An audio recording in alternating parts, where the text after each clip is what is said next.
Summer may be setting on Southern California, but it's never too early to start thinking about your plans for next summer. In tonight's Look at This, our Desmond Shaw is over an amazing beachside getaway you'll need to get a jump on.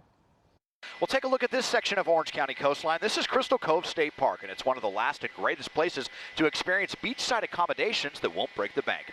The story of this cove begins like so much of modern-day OC with the Irvine family, who owned vast swaths of Orange County since the 1800s, including this beach just south of Newport.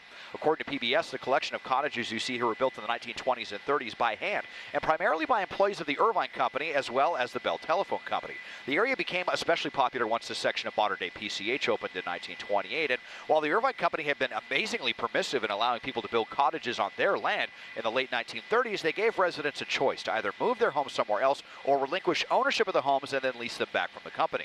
Nearly everyone decided to stay, despite the fact that these leases would also prohibit any major changes to the cottages going forward. But that provision would end up essentially freezing the area in time. And for the lucky few who continued to live here, they paid the kind of rents that we could only dream of today.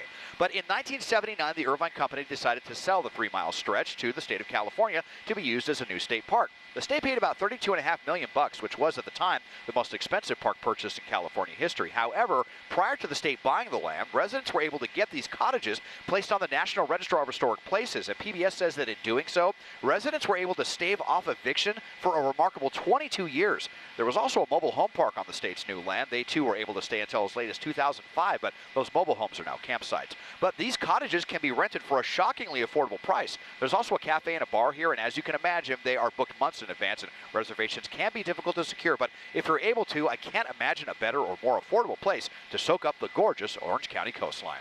ReserveCalifornia.com to learn how you can snag one of the most unique beachside accommodations you'll likely ever find. Taking a look at Crystal Cove State Park from SkyCal, I'm Desmond Shaw.